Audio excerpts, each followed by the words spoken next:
Is it possible that cancer does not introduce strength into our lives, but reveals it? I ask you, what strength is there in a man who has had to fight the battles of his wife's cancer and now has to battle his own? Hi, I'm Cloud, and I have lung cancer. Feels strange saying this out loud. This channel is my way of defying this disease, a place to regroup and gather my strength. I'm gonna need you in my corner. Here we will thrive beyond cancer. I truly pray that someday soon I can run again. My brother, tonight let me share with you my fight and my battle, not only of my own cancer, my wife's as well, when she had hers. Truly, I offer a unique perspective of not only fighting my own cancer, but having fought my wife's as well. 3 years ago, I stood on the other side of the bed. My partner of 27 years carried this diagnosis long before I ever did. I watched the shock, I watched the fear, I watched the body weaken and the spirit strain. And now I stand here as the patient myself, with my lungs cut open and poison in my veins with the chemotherapy. I learning again how to breathe, how to walk, how to act, how to be a man, how to endure has been challenging, the greatest fight of my life. And and I think this dual perspective gives me a hard-earned lesson, clarity. Cancer does not only test the body of the one diagnosed, the one who is sick. It also tests the spine of the household, the other partner, the children. It tests the vows spoken years earlier. It tests whether faith is decorative or truly functional. Stoicism teaches me to focus on what is mine to control. My faith teaches me to serve without condition. And together they shape how my spouse and I, how we weather this storm. Not once, but twice. Tonight I want to share with you 3 pathways that have carried us through and continue to carry us through this journey. These are not theories. These are not platitudes.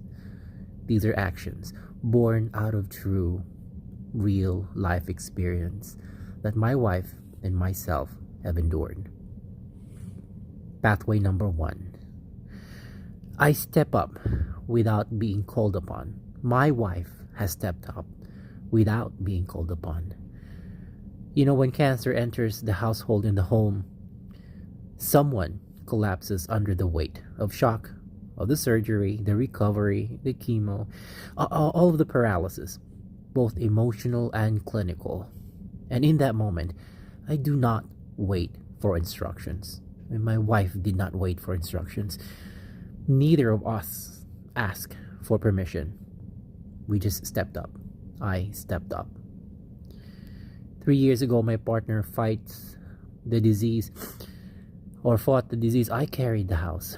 I managed the meals, the schedules, the bills, the silence, the fear. I be I had to become the steady ground.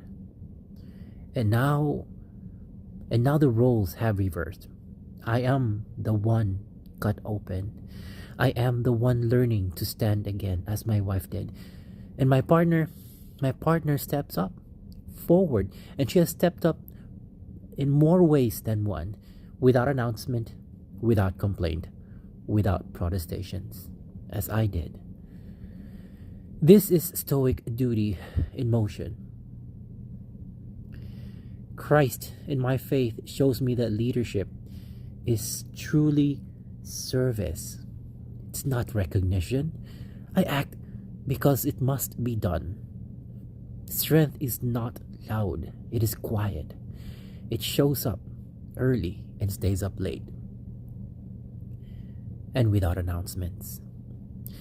Today, I still train my body when I can, especially after the surgery. And I move with intention here in my sanctum. 15 minutes, 20 minutes, 30 minutes. Slow, yes. Controlled, yes. But I refuse to let illness, this disease, turn me into a spectator of my own life. Physical prowess, for me, is not vanity. This is about stewardship. This is about honoring the body that I have now. Pathway number 2. I live in conscious and immediate readiness. Cancer does not wait. Pain does not schedule itself. Fatigue arrives without warning, and I know fatigue. I've experienced fatigue. I lived through the mental, the physical exhaustion. So I stay ready, ever guarded. Readiness is foresight, anticipation. I anticipate needs before they are spoken. I prepare meals before hunger appears. I organize medications before confusion sets in. My brain fog, my chemo fog, before it affects my memories. I remove friction from my partner's healing. And now they do the same for me. Now that it is I who is infirmed and sick and afflicted and weak. Being ready is not anxiety. This is disciplined attention. A stoic mind scans the horizon and is ready for it. I do not dramatize sacrifice. I normalize it. In my own recovery from this cancer, from this illness, from the surgery, I compel myself to keep my mind sharp. I rehearse courage. I treat each day like a round in the ring. I do not wait to see how I feel. Along the way, I stumbled.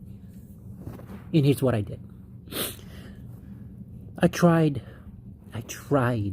to be invincible.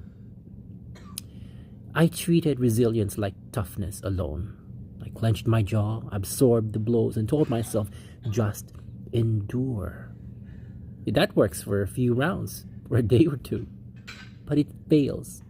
It fails to go the distance when physical endurance is not met with mental and spiritual endurance. One needs 3: the body, the mind, and the soul.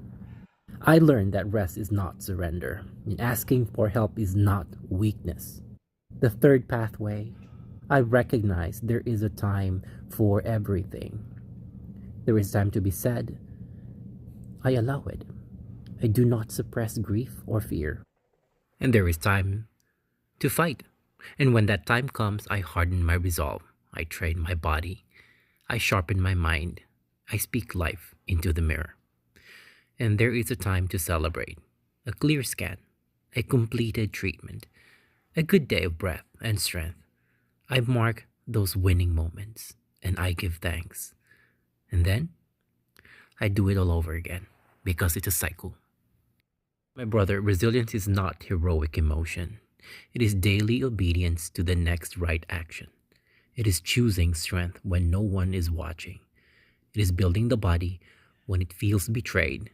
It is guarding the mind like a fortress. So tonight, wherever you are, however you're doing, I pray you are strengthened in your body, anchored in your mind, and carried by your faith. If you find value in my blueprint for recovering the body and rebuilding the mind, please subscribe and see my other videos.